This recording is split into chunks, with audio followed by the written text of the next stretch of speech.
Hi everyone, my name is Ashley and I'm an undergraduate student at the University of British Columbia.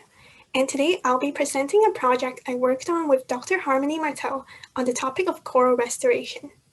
Because of many natural and anthropogenic stressors, populations of Staghorn corals are rapidly decreasing, and this led to an increase in efforts to enhance the success of restoration methods, considering that Staghorn corals play an essential role in reef building and also provide important habitats for fish and other reef animals. Specifically, coral gardening is one of the most commonly used restoration methods, in which coral fragments collected from parent colonies are raised in nurseries before they are outplanted to degraded reefs. Studies have shown that fragmentation can lead to enhanced growth in coral fragments, a phenomenon that is known as pruning vigor. So for our project, we tried to determine whether or not fragments sourced from different positions on the same colony showed evidence of pruning vigor by comparing growth rates of apical and proximal fragments in the Staghorn coral Acropora cervicornis. 367 fragments representing 10 coral host genotypes were obtained from a nursery in South Florida. Lengths measured after either 27 or 61 days were used to calculate growth rates.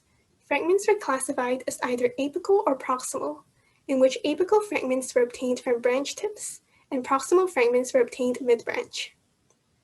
After analysis, we found that overall, growth rates of proximal fragments were significantly greater than that of apical fragments, and that growth rates at 61 days were significantly greater than at 27 days.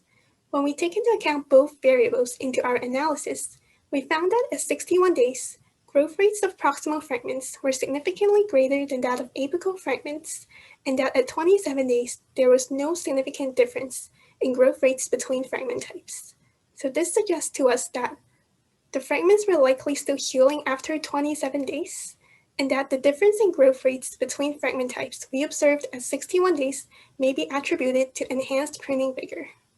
Because proximal fragments have an additional cut end compared to apical fragments, it is likely that they experience additional pruning vigor. Future work could aim to identify how genes are differentially expressed between fragment types. By better understanding how pruning vigor affects growth of different fragment types, restoration practitioner can better estimate nursery productivity and enhance restoration success. Thank you.